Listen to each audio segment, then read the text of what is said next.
everybody, and welcome to the Library Kitchen here at the Gloucester County Public Library. I'm Chris, or today I'll be Cupid. We're going to be making a sweet treat for you for Valentine's Day, and nothing sounds better on Valentine's Day and says love like a giant chocolate chip cookie, a Texas-sized chocolate chip cookie made in a 10-inch cast iron skillet. So we're going to get started, and we're going to make our giant skillet chocolate chip cookie in the cast iron skillet. No real mixing involved. We're going to melt the butter, we're going to mix in our ingredients, and then we're going to bake that cookie in our oven here. And it's going to be fabulous. We're going to drizzle it with a little chocolate, a little vanilla ice cream on the side. So let's get started. Let's review our ingredients.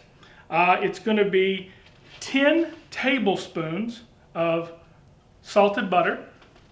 We're going to use 2/3 of a cup of brown sugar, 1/3 of a cup of white sugar, 2 teaspoons of vanilla, 1 large egg and 1 yolk of another egg.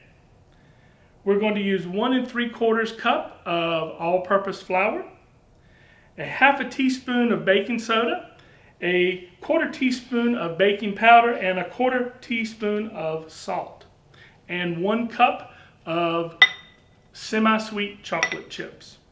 So we're going to go ahead and get our cast iron skillet turned on medium heat, and we're going to melt our butter. Now this cast iron skillet that I'm using today is well seasoned. It's about 80 years old, and I'll be honest with you folks, this cast iron is almost like a non-stick frying pan. It's seasoned so well. So everything's going to go into the cast iron skillet. So we're going to start with our butter. We're going to get that melting, and we're just going to use a small whisk until that butter melts. And it should just take just a minute or so in this cast iron.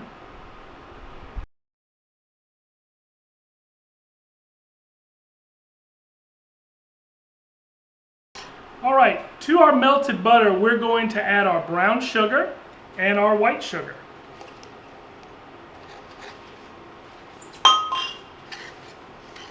And we're going to mix. Now, at this point, we're going to incorporate the butter and the sugar together, and we're going to go ahead and turn off our cast iron skillet and continue to mix. Now, if you're doing this on a standard stove, you're going to remove the cast iron from the burner and continue to stir in your sugar and butter until it's fully incorporated. Now this is an induction cooktop, so we've just basically turned off the induction, and so that the heat stops the pan from getting any hotter. But that cast iron has heated up enough to where it will allow this sugar and butter mixture to incorporate. Okay. And we're just going to stir until the butter and the sugar is fully incorporated. Okay, now that our sugar and butter has come together, we're going to let everything cool for 5 minutes before we put in our eggs.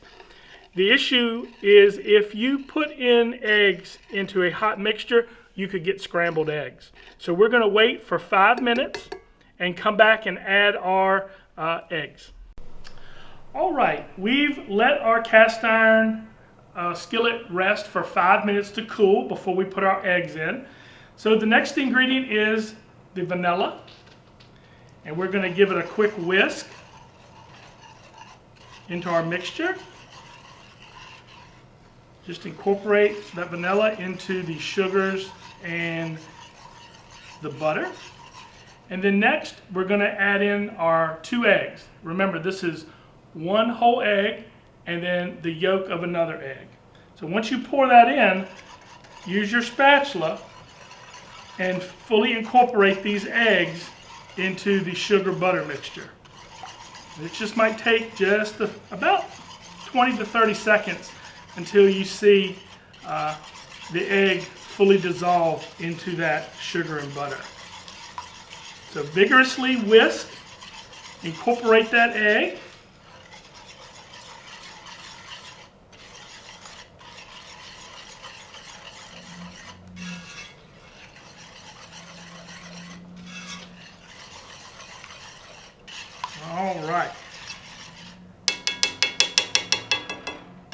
All right, next thing we're going to do is we're going to add our salt to our flour. We're going to add our baking soda and our baking powder. We're going to give this a quick stir just to incorporate our salt, baking soda, and baking powder into the flour. All right. Pretty incorporated there. All right, next step is you're going to add the flour to the mixture in the skillet in 4 batches. And you're going to incorporate the flour into the butter and sugar mixture completely before adding another scoop of flour mixture.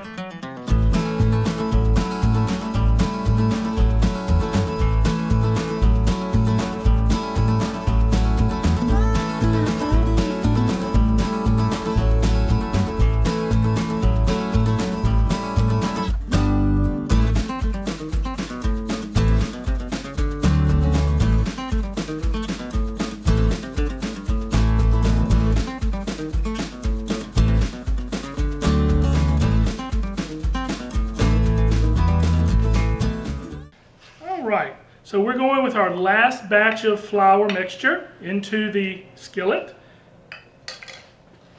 Now, again, I've switched from my whisk over to a spatula because this is starting to come into more of a dough consistency now, and so the whisk will not do the job. It really needs to be a stiff spatula.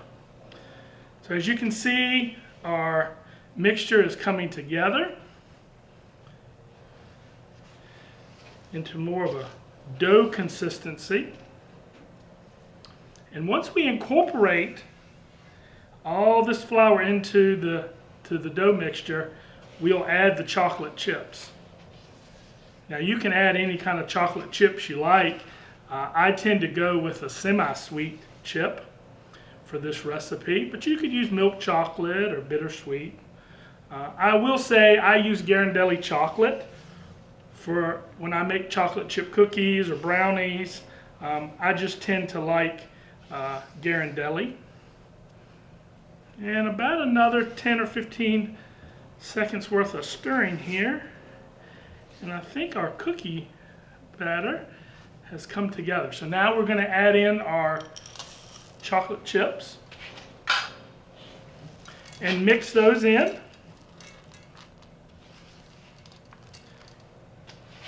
Once they are mixed into the batter, we're going to pat this batter into the bottom of the skillet.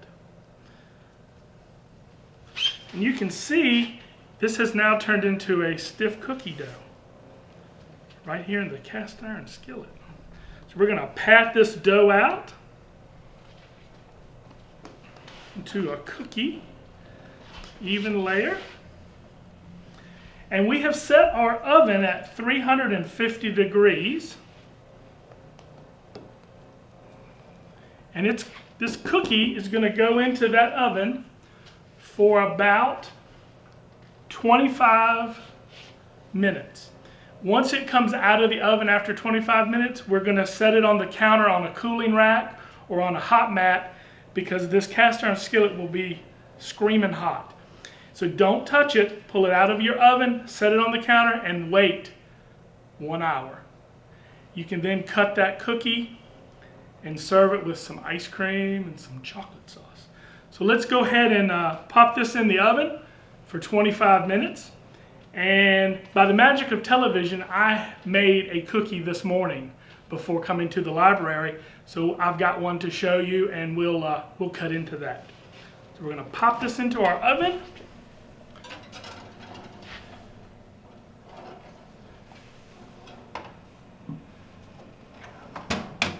25 minutes, folks.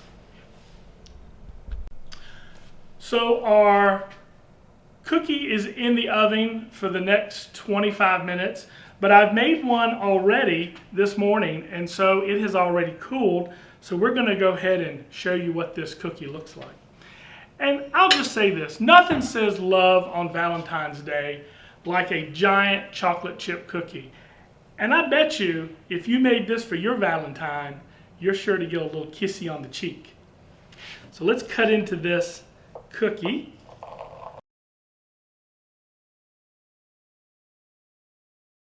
Have a little ice cream.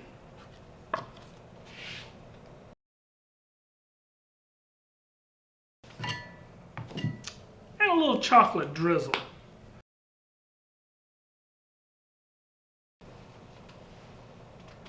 I wonder if I'll get a kiss for this one.